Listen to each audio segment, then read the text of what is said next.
We're live right now? Yes. Well, I mean, we're recording. Okay. So here's a snake. You might all remember this snake. This is a lesser platinum, lesser platinum ball python. And I performed a little surgery on this. This one had a couple encapsulated cysts. And I went in there and I removed some material. And I wasn't quite prepared for how involved it was, but I did do my surgery and I stitched it up.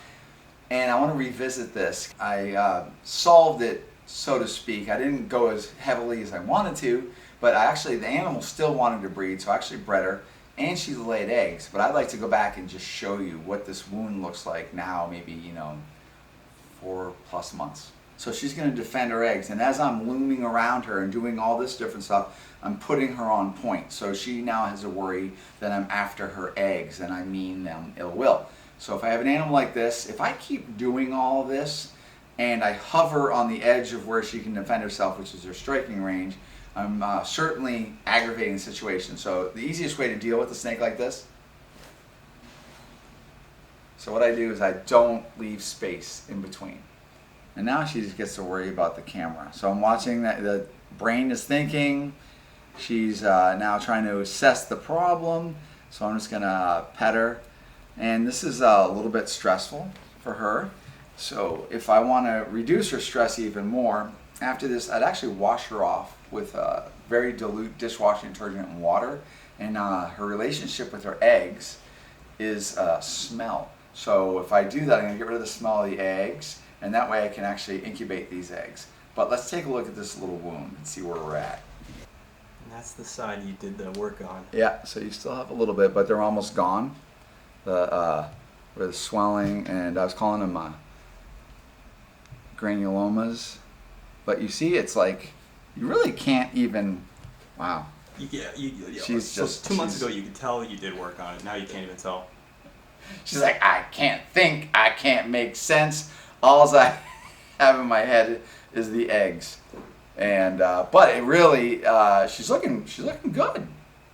Now I remember you were talking. So when you cut them open, I remember you did regret not cutting those like barnacles out or whatever. But so my one problem is I ran out of lidocaine. So when I was working on her, so the numbing agent that I would just inject into that area so that I can get in there and cut her, cut it open and actually suture things and all that. It's just I ran out of it, so I didn't want to put her through much. So I actually stopped. So I actually did a very rudimentary surgery, in my opinion, not nearly to the level where I wanted to do it, but I still actually have very good results. And so there's some people, certainly some nurses, people that have a pretty accurate medical knowledge, and they were questioning that. And I want to show. I just want to show what actually happened. Is that a normal amount? This is a normal 6 eggs. Yeah. So this egg looks a little. So we have this. So if I'm actually touching this egg, I can tell you this egg is already dying. This is in the process. So if I'm squeezing this egg, I'm feeling it's not very liquidy. I feel some solid in there. So this egg is actually dying versus these, that's a nice egg. Very nice egg. Now, if you kept these, if you incubated that egg with these eggs, would anything bad happen? Well, potentially, if I smell your eggs, guy. If you get like a sweet smell, no good. Sweet smells are bad. Sweet smell. Like a good egg pretty much doesn't smell, or it has almost an earthy tone, where this is going to have almost like a sickly sweet smell. So I remember years ago doing a video, smell your eggs, because that tells you. So if I were to leave this in with my eggs, I potentially can contaminate these eggs, and I'm increasing the chances of destroying another egg. And what you do is you overwhelm the egg with bacteria, mold, and fungi. Smell that egg, Rob. What do you think? No bueno. Good. It smells sweet? Yeah. Oh. So I say sweet. No, but isn't it kind of like a sickly sweet? Come on, look who we're talking to right now. Rob's got a weird sense of smell. Yeah. Wow. All right, so we're just going to revisit a couple animals. I don't know if people still want to see procedure stuff, because I've been doing a couple of procedures on a couple different animals. I have a lot of animals. It's going to happen. We usually fix it in-house. But let's revisit this one. This one had a distended cloaca. If everybody remembers, it was pretty horrible looking. And this is her now. So I think she looks no worse for wear. She might hate her daddy, but she's, you know, she's looking good. So she's back to feeding and her everything. Her butt's inside of her now. It's all good. It's great. So it is really nice. I just had another ball python just out of nowhere. Just had a horrific distended cloaca. It was a super pastel pinstripe desert ghost. And I was horrified. And I just didn't really understand it. It had gone through the whole breeding season, actually didn't get pregnant. And then this thing happened. And I was gonna, let's go, we can do a video on that. And I'm like, hey, what's that guy's snakes, all his butts were falling out. So I didn't want to, I guess I didn't do it.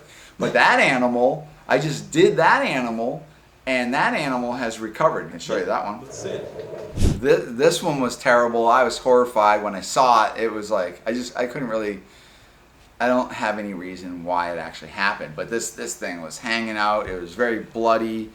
So this animal, since I fixed it, has yet to shed, but you actually might notice there's a very slight blue tone to this animal.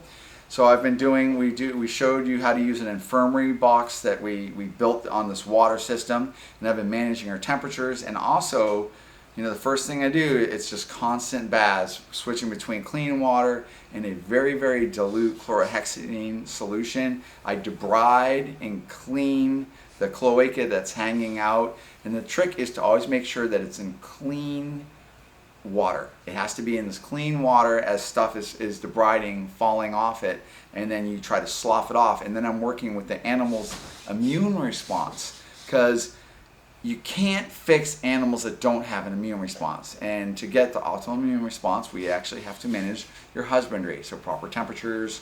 And in this case, I'm working with water. So we could do these really horrific methods to fix these guys, where we operate on them and push it in. I do this other way, where I actually work with fixing it while it's outside the body, and then at some point, once it's all healthy tissue, I can then put that back in there. So it's stayed, and you can see there's a little bit of probably discoloration, a little bit of trauma, but this animal is looking great. You'd actually never even really notice. But you see a little bit of a blue cast to it? That's the chlorhexidine. So we didn't film this because, so were you trying to, I think what you were trying to tell me is you didn't really want to keep posting videos of us with our butts falling out because people are dumb. It occasionally, yeah, you know, it's, guys, the one thing that really stinks if I want to do medical videos for you is some of these people, they're like, okay, he's doing this, so therefore all his animals are jacked. I can do a whole video on how to worm stuff, how to deal with protozoa, amoebas, anaerobic bacteria, the whole process. But when I do that, I'm kind of doing it because our core group, and I know there's a bunch of you guys that understand what we're trying to do, and you guys get it, but the other people then are faulting me, and I have to almost feel a little bit defensive. It's almost a little bit defeating. So sometimes I get a little bit sensitive to that, because I'm trying to teach you guys, and I know my core group of nerd subscribers, which is 200,000 of you now, which is really cool. And I don't want to, just be this constant redundant, but I have a lot of potential to offer you a lot of medical things, a lot of problem solving. Donnie was talking about a video of the 5 mistakes that you might do wrong when handling venomous reptiles. And thing is, we get into these little niche things. And we just did this last video, we went off on a little bit of a tangent, and some people just get turned off. So it's really hard to navigate through everything and actually make everybody happy. But we have never gonna make anybody happy. I know. So, but we do appreciate you guys are still watching us. Yeah. And our channel's slowly building. Yeah. Right? And you know what? It's not going to grow at all if we just only make ball python videos. And Kevin's realized that, and we do random stuff. That's why you're not even seeing me talking about ball pythons, guys. I got a lot of ball pythons and a lot of boas and a lot of retics and all this different stuff. I'm waiting on some anacondas to drop. When you say drop, you mean? Yeah, that's the birth. Okay. So hopefully we get live birth. I'm waiting. I actually got a Madagascar ground boa. I haven't caught that on film once. You never will. No, we tried one yeah. time. And boas are really, really defensive when they have their babies. They're just like, you're trying to kill my babies, and they're biting and losing their minds. Remember, guys, we have a ton of really cool animals here, and sometimes just doing show and tell. It's nice. it adds a little bit of credibility to us and credence, but I am trying to also do some stuff with the content and making a difference and trying to target things that are not being addressed. We can all talk about cutesy wootsy stuff and we can create a lot of drama and all that, but I'm really interested in your success of animal keepers, your education, your ability to educate other people, seeing these animals maybe in a little bit different light, realizing that they indeed are not coffee mugs. I do this because I love these animals. I am a glorified hobbyist, from playing with bugs to these awesome vertebrates.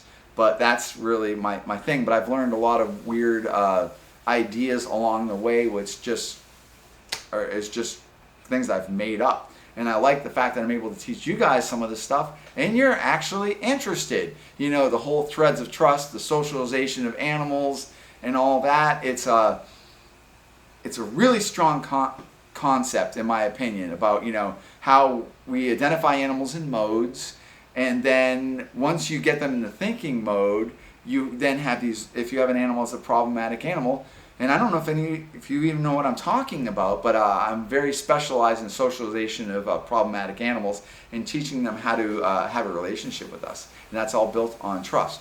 And I do these little threads of trust, and we could do videos like that, but Donnie and I were just rambling about some video ideas, because, you know, we can do what seem like nice videos, and then, you know, you do a couple of those in a row, and then YouTube gets mad at you because we didn't do something too exciting. That's so right. We're really trying to balance this, guys. We could create some like nonsense drama or whatever, but we're just going to continue to kind of show you some cool stuff. Sometimes it's how we draw in a newer audience so that Kevin can teach them things about animals they didn't know about. But we're not gonna reach those people unless we do. Sometimes we can do sensational. I can show you some baby, a couple baby ball pythons. Yep. All right, so we're hatching lots and lots of ball pythons right now. So there's a lot of cool stuff. I'm just gonna, something that I really, really like is like the Nerdline Desert Ghost. So this would be a super pastel Desert Ghost. So we have the incomplete dominant pastel jungle that's doubled up. So it's a full expression of pastel jungle with the recessive nerd Desert Ghost, and that's a het clown too. So this little guy is just going to turn into a beautiful animal. I'll show you what it's going to look like. Okay, so this is just the pastel, and the lighting is, you know, it's a bit tough. So the one right here, my right hand, that's a pastel Desert Ghost het clown, and this one's a super pastel. So you kind of see what they look like. I mean, they're pretty, but these animals are going to go through a massive, massive color change. A lot of these guys are just shedding. So that one hasn't even shown its color. Like here, this one hasn't shed. That's a super. That's a super. Yeah, so the clown version of this stuff is silly. I'm going to show you what an adult looks like now. So this is our own line of Desert Ghosts, which is really quite remarkable in my opinion. These are really pretty. These are coral glow pied het clowns. And you can have some leopard in there too. So those are just really nice. Right. Watch a lot of ball python videos, and you're the only one that stacks all their ball pythons together in the videos. Usually people separate them and show them up. You just like stack them and we were hatching. We hatched so much or whatever. These are some highway stuff with cinnamon. And some ivories, but once again, they haven't shed. I like these. So I have the orange dream and the bald gene together, and they make that cool head. You get this really nice color, but this stuff can be silly. I'll show you, I'll give you a quick idea what you can make. The one thing that's interesting about breeding ball pythons, you're always imagining what you want to make.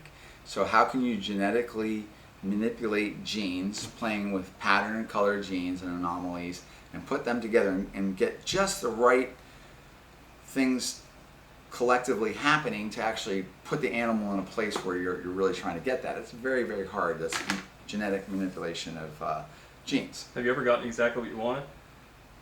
I don't know Really if I've close? ever. Yeah, you certainly get stuff that you're happy with and stuff. What are you doing? Hold on. He was with a female, and I just put him in with some water. All right, so, anyways, but you get that look. He just drank a bunch. My buddy. Is there a gene you think you got the closest to? No, it's you're never exactly happy. Well, that's your. It's you're always. But my point was trying to make things that look like this without the pattern. I want to get the colors and all that, so you see some of the babies in there. But you're working to try to get this. It's interesting. I can tell something about this animal. This animal needs to be flagelled. So this animal has been with the female, and it's been breeding like the whole time. And I actually left the male living with the female as we ended the breeding season. And what happens is, as you leave a male with a female, you're constantly challenging its testosterone that the snake has. And the snake will continue to breed and breed and breed. A lot of times when its testosterone levels are elevated, it forgoes wanting to eat. And a lot of times, you're just not breeding. You're not feeding them when you're breeding and stuff like that. So this male has been with that female, and generally when I keep them together, I often don't give them water. So I'll have the female in there, and I can put the male in there for a week, and they can breed. And then when they separate them, I give them water and stuff like that. Keeps things cleaner and all that. So I took this male out of that female's cage. He just drank a bunch of water. But one thing I'm noticing, he is puffy. See this right here? Okay. Yeah. Okay. What does puffy mean? So guys, you might notice a female that's puffy or a male, and a lot of times associated with breeding season. That tells me there's a little thing going on. So actually right now we have an imbalance. And the imbalance is the protozoa, which is the microbial load of the GI tract, and it's the lower GI tract. So they have protozoa, amoeba, that normally live in the gastrointestinal system. It's part of their microbiome, okay? And as we challenge them with stress of allowing him to breed infinite females, not getting all the food, if I actually were to take him and separate him from the female over time, and as I heat him up, his testosterone levels are going to start ramping down. As his testosterone starts going down, a lot of times his feeding activates, comes back on. So it's, breeding is very, very stressful. So what I would do is, once I've addressed that, the animal's not quite exactly right, there's a way to fix this. So I'm noticing this unusual bloating, okay? You get a female, she looks puffy. You go, oh, is that female pregnant? No, it's like unusually puffy. And what that is animals filling up with gas, okay? So to me, I know that is quite likely something called anaerobic bacteria. So that's bacteria that lives in oxygen-deprived environments. The lower GI tract is not filled with a lot of oxygen. So there's a way to fix this. So we have all these microbes. The microbes, the protozoa, and the amoeba are getting a little bit out of balance. So whatever the normal standard load of all snakes, pretty much, it's gotten out of hand, and now the protozoal load is elevating itself. And at that point, it's reproducing in large numbers, actually causes some stress to this animal, and can cause these little lesions in the GI tract. Can you please attention deficit disorder? Does not do well. So anyways, in the GI tract, you get this protozoa, which is now breeding without really a super good immune response. So it's starting to breed and accumulate in numbers. And as it's starting to accumulate numbers, we start getting an imbalance of the balance of a normal, healthy microbial biome. So the protozoa is really flourishing in there. So if I took and I did a cloacal, sampled some cloacal fluid, so if I basically took 30 cc syringe of just any kind of sterile water or lactated ringers, and I took a catheter and I lubricated that, and I put up the butt, and then I pushed up 20 to 30 cc's of clean sterile water, and then I push it around inside the animal, and then I draw it back out, and I put a sample underneath the microscope, I would actually notice all these things swimming around. So those are the protozoa that live in the lower GI tract. And what, in this case, I've deemed is they're out of control, essentially. And I think one of the byproducts of all that is we get this anaerobic bacteria, which causes the puffing. So they seem like anaerobic bacteria and protozoa pretty much go hand in hand. So the way I can alleviate this is if I actually administer flagell. Protozoa infections. How do you identify a protozoan infection? If you have an animal that suddenly becomes puffy, maybe not eating, doing some weird things. So the lower half to third of that animal becomes inflated, puffy. Suddenly a female snake looks like it's gravid, a male snake looks like it's gravid. I just showed a bunch of stuff to Donny on this one snake that I just pulled out of breeding, and I'm going to show you a really good method to solving this problem. First thing is, guys, you want that. Which is, say the name. That's aquarizole or fishzole. Zol. And what is in this is 250 milligram tablets of metronidazole, which is also known as the brand name Flagell. So we get this little guy right here. So that little sucker is 250 milligrams. And there you go, that's what I knew. See, I was messing with them and you had to pee. Okay, I'm going to show. This is the dose. 125, we'll call it milligrams. That, we're going to figure out the dose, times pounds equals X. I don't know if we're going to want to. I'll spin it, but it's Okay, interesting watching you write it. Okay, so anyways, so we could say, let's just say we had, let's say we had a snake that just for the hell of it weighs 2.2 pounds. So 2.2 pounds is actually a kilogram.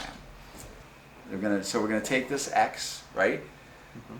And now we're gonna divide it by 2.2. And that's gonna convert that to kilograms.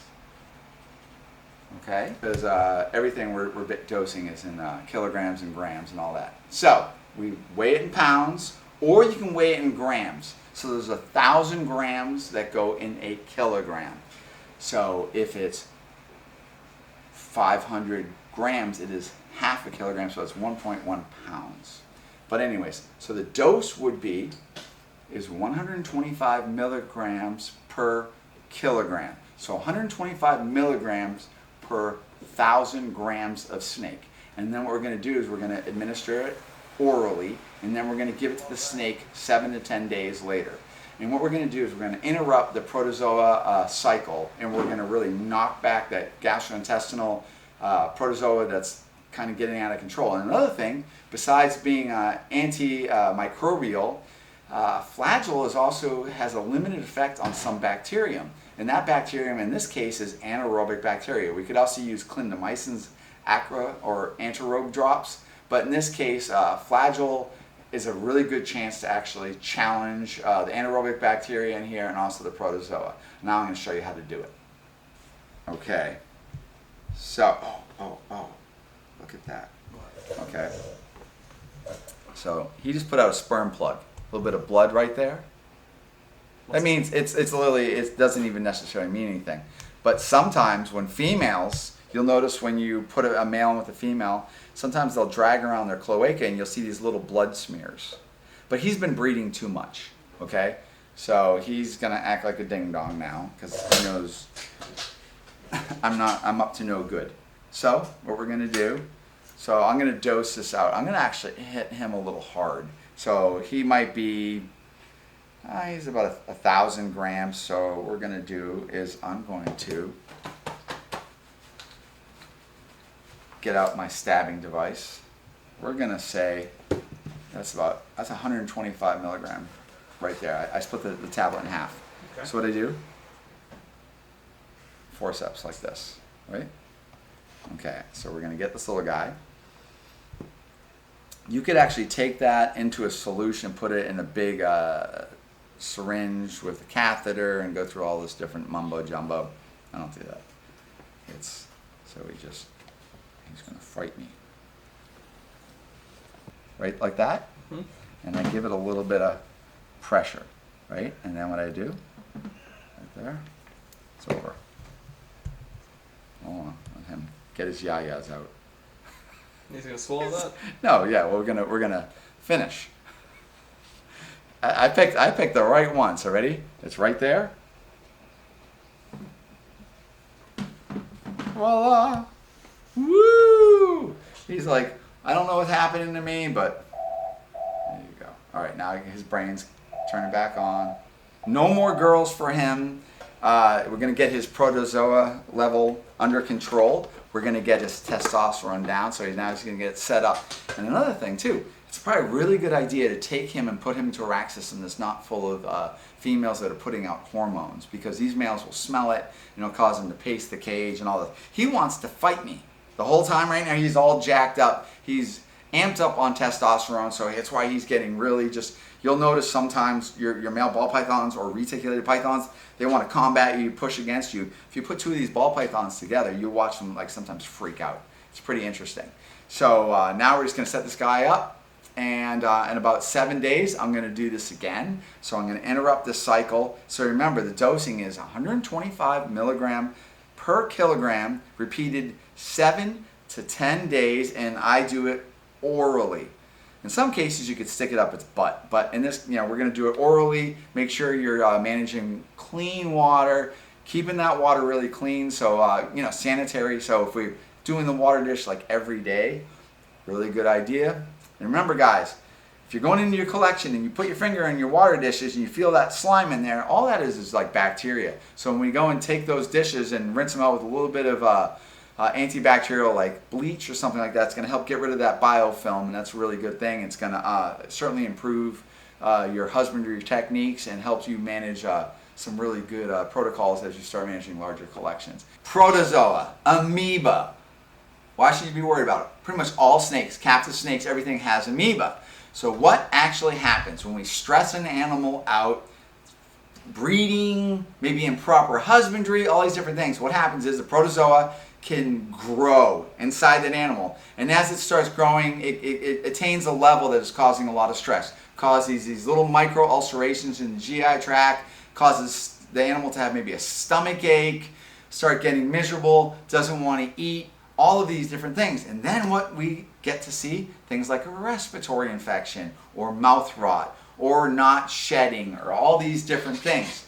So you have to figure out what the root problem is. And this is a really good way to manage a lot of the root problem. The dosing I gave you, the 125 milligram per kilogram, was a python, boa, and let's say monitor lizard dose. If I was going to do colubrids like king snakes, pine snakes, and whatever, I'm going to remove that idea and reduce my dose to 75, maybe even 50 to 75 milligram per kilogram once, and then 7 to 10 days later. That's a good way to do it. But colubrids have a faster metabolism, so we might have a little bit more likely toxicity of metronidazole. And one of the things you might see is you might see some head lolling. Even if you were to overdose your animal and you start seeing some head lolling, a lot of times that will actually fix itself within a few days to a week. Just always making sure lots of moisture. So anyways, you have an animal that has a sudden respiratory infection, and you're wondering like what happened or whatever. Well, one of the good things you can do besides making sure that your husbandry is managing your temperatures, you can try to 2 to 3 rounds of metronidazole, and as you knock down the flora to a normal level inside that animal or to a reasonable level, it helps that animal's immune response. But what can be happening is the amoeba are causing this animal so much distress, it gets a secondary bacterial infection. So it has a respiratory, it has a mouth infection, so mouth rot, which is rubbing and banging its face and then causing these little micro tears and lesions, and then everything gets out of control. Or if the animal's failing to thrive, metronidazole is really good. You have to look for fish oil or metronidazole. actually metronidazole you're going to get from a vet, but fishzole and aquazole is what you want to go and try to find it. And I noticed that it's getting harder and harder to find. So if you can find it, you really want to grab it, stick it in your fridge, and you know, help out fellow keepers with your stash, because I think a lot of times you get like 60 tablets in that. But so if you have a respiratory infection and it won't go away and all that different stuff like that, sometimes just using metronidazole and addressing another problem, because it's not just the bacteria. You could have a respiratory infection which is just bacterial, strictly bacterial, but you could have a protozoan infection that is a protozoan infection causing a secondary infection which is bacterial, but it's initiated by essentially a parasite. Protozoa, amoeba are parasites. And if you don't correct the protozoa and the problem, you're going to have this ongoing secondary. So we want to get the protozoa back to under control. And obviously metronidazole is also a limited bacterial agent. So it's bactericidal, and some pathogens are affected by that, but there's different ways, and there's all these interesting relationships. So if an animal is respiratory, it doesn't mean that it's strictly bacterial. It could be protozoa causing the bacterial. We need to get rid of the protozoan infection to fix the bacterial. If you guys like this, I really love to hear your comments. If you didn't like it, I'm just trying to put out some content that's different so we can learn, and I want to save some animals. I want to teach you guys how to fix things, because there's a lot of stuff you guys can fix at home. We're really struggling to have access to veterinarians. Certainly COVID has really made some problems in that department. And I really want to kind of help you understand what's going on with these animals. So I'm going to take some of my dribble and give it to you guys.